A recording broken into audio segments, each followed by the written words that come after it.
365 günlük tanıştığınız safarimizning 31 kuniga sizni taklif qilib keldim. Bugungi tanishish mashqimizda biz saharda qanday gap so'zlarni anglab uyg'onganda bir kunlik kayfiyatimiz nihoyat yaxshi bo'lganligi to'g'risida tanishishga taqaylik.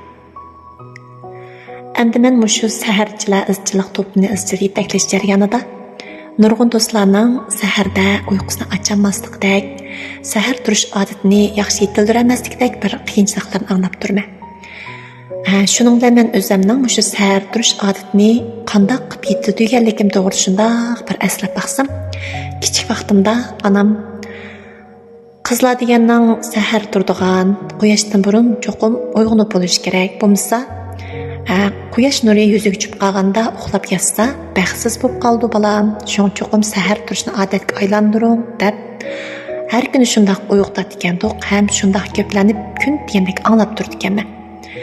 Shuning bilan bu gap mening badalarimga singib ketgach, keyin onam bo'lmasmi, men deganda xuddi bir kim uyg'otgandek holatda uyg'onib, hozirga qadar endi bu sahar turish odatini men izchil qilayotgan ishim. Lekin ben shunda o'ylab qoldim, shu vaqtning o'zida mendagi shu uyg'otgandagi gapni anglagandagi tuyg'u bir xil qo'rqish, ya'ni vaqt uxlab qolsam baxtsiz bo'lib qolishimdan qo'rqatdimki. Shuning bilan men shu baxtsiz bo'lib qolmaslik uchunla sahar turdi ekanman. Ashta qilib bu meningki odatimga aylanib ketibdi. Hozir shunda o'ylab baqsam, shu vaqtning o'zida onam meni uyg'otganda asli boshqacharoq gaplarni qilgan bo'lsa bo'ladi ekandiq. Masalan, sahar turish bek yaxshi odat, sahar tug'an odamlar bek baxtli bo'lib turadi. Sahar tug'anda ham ishlarni shundoq yaxshi qilib bo'ladi. Sahardagi havo bek sop bo'ladi. Saharda sop havoda nafaslansak bek sog'lom bo'lib ketamiz.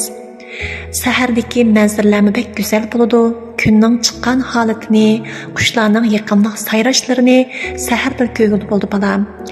Shunga sahar turishni odatlantirsangiz, keyin bek baxtli bo'lib ketasiz deb mundaq degan bo'lsa-mu, bek yaxshi bo'ladi ekandiq.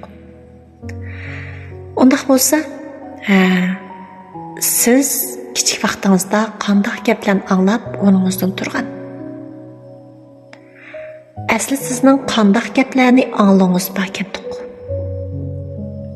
Hozir biz oilamizda bolalarimizni nima gaplarni deb uyg'otyapmiz?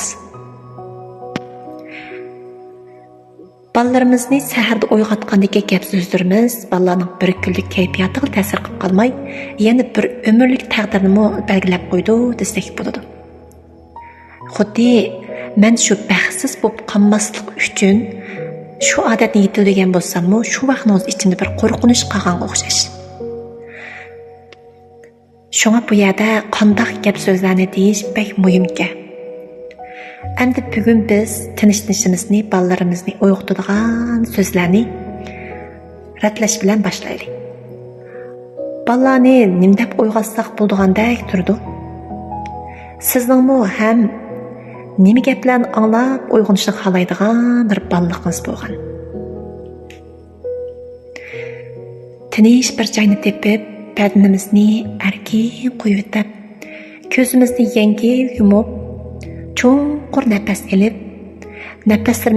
nafaslarimizga ergishib, o'zimizning bolaligimizda qanday gaplarni anglab uyg'onganimizni, aslida biz qanday gaplarni anglab uyg'onganimiz borligini eslab chiqaylik. Hamda bundan keyin bolalarimizni uyg'otganda qanday gaplarni qilib uyg'otsak, texmi yaxshi bo'lganligini his qilib